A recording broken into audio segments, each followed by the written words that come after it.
Hey everyone, welcome back to another Heavy Metal Diecast video, and today we've got one here from a Dragon Wings, of course, in 1/72 scale diecast. It is an FA-18F Super Hornet from VFA-103. It is the Jolly Rogers, so grab your favourite parrot or an eye patch and prepare to get your pirate on. So what we have done is we've actually talked about VF-103 before, being the 4th Naval Squadron to bear the Jolly Rogers name and insignia, following the retirement of VF-103's Tomcats in December of 2004, they would transition to the FA-18F Super Hornets, which they do still currently fly, but they would also be redesignated VFA-103 instead of VF-103, of course, and they obviously are still known as VFA-103 because they still do currently fly these aircraft.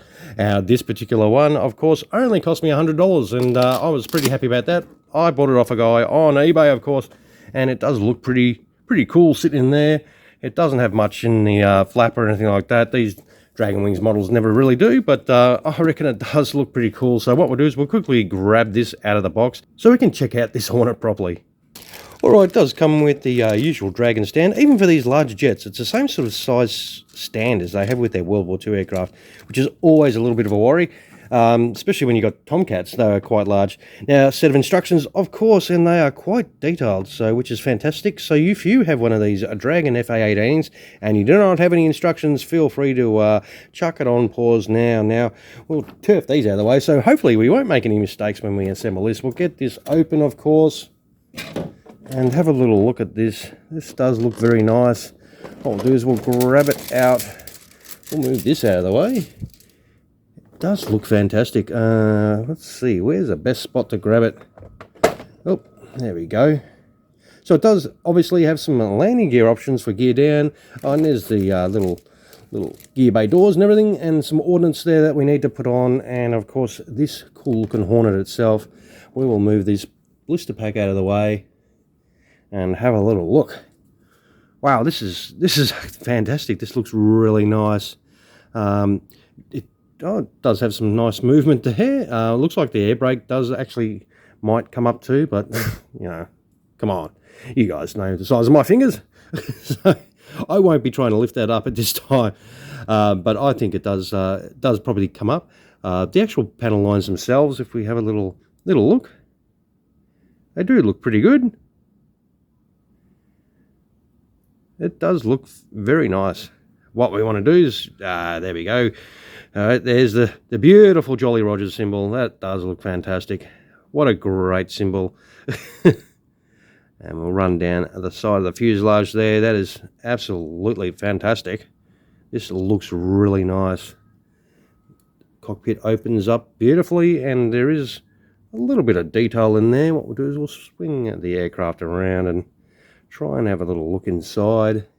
It is always really hard to show you guys the inside of these on camera because it's really hard to get it around, but there is a little bit of control detail in there, and it does look really nice. Have a little look down this side, of course. It has got some fantastic detail. Yep, this is another very nice rendition from Dragon Wings, of course. I wish these guys were still making their military aircraft. They do make some fantastic aircraft. The coloration on the engine nozzles, I don't know, is a sort of a little bit weird. It's got some yellow on there. That's, I don't know, that is a little bit strange to me. But hey, I'm not complaining. This is still a fantastic looking build. We'll turn it over and have a little look underneath. That looks fantastic. The details underneath, beautiful. Pylons ready for some ordnance, of course. It does look like it's set up for in-flight. So that is pretty cool. So all those gear bay doors are sitting in there. It does have a nice arrestor hook, which does have a little bit of detail on there. Beautiful. The noseball cover is already in for in-flight. That is great. I can't really... There's no engine detail. It just stops halfway sort of down in there. So there's no great engine detail inside the intake or anything like that. But yeah, I reckon this is another cool looking Hornet, of course.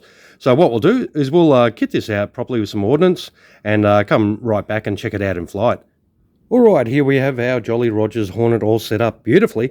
Ordnance goes on straightforward. You just put the ordnance on these pylons here and then the tanks on the inner pylons, and that is set up straightforward. They go on without any drama. There are a free pylon on each wing, so if you do have some spare ordnance from other Dragon models, if you have any others, you can put something on there if you want.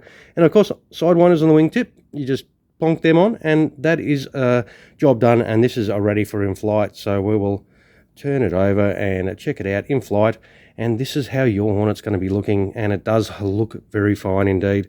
This is another pretty cool looking one. I don't mind a Hornet, they do look very nice, although I do resent them a little bit because they did replace my my favourite F-14 Tomcats, but nah, in all seriously, deservedly so. These are a very effective weapons platform and a great aircraft, and they deserve to be currently in service. So I reckon it does look fantastic though in flight, and of course in flight you've got to put it on a stand. So what we'll do is we'll grab the Dragon stand, which is one of these.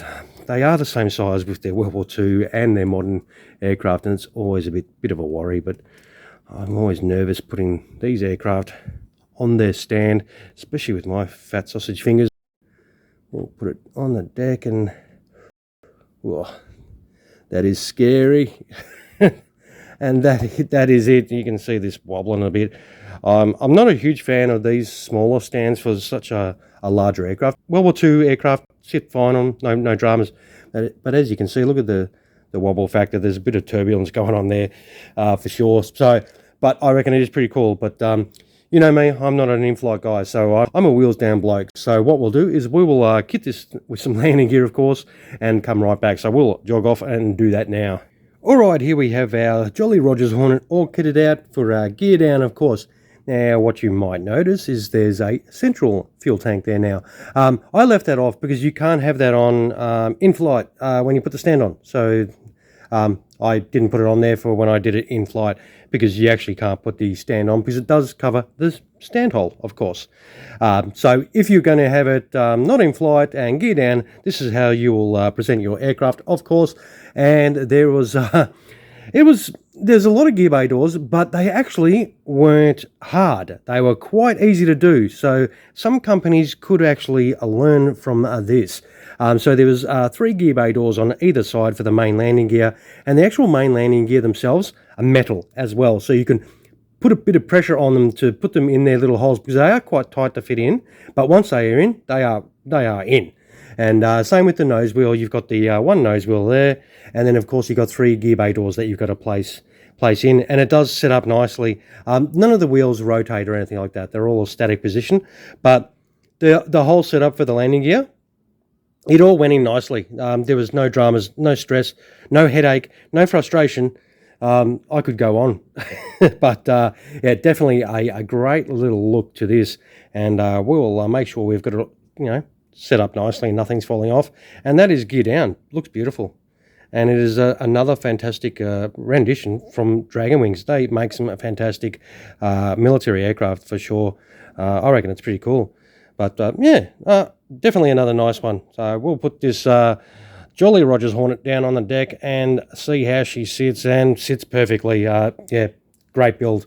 I do not have an issue with these Dragon Wings ones at all, and I reckon it's pretty good. And a second-hand purchase, man, for $100, I reckon it's a bargain. So I reckon it does come up fantastic. All right, guys, I will wind this up. So, sausage finger test. We've done a few Hornets, so we know how big a Hornet is, of course.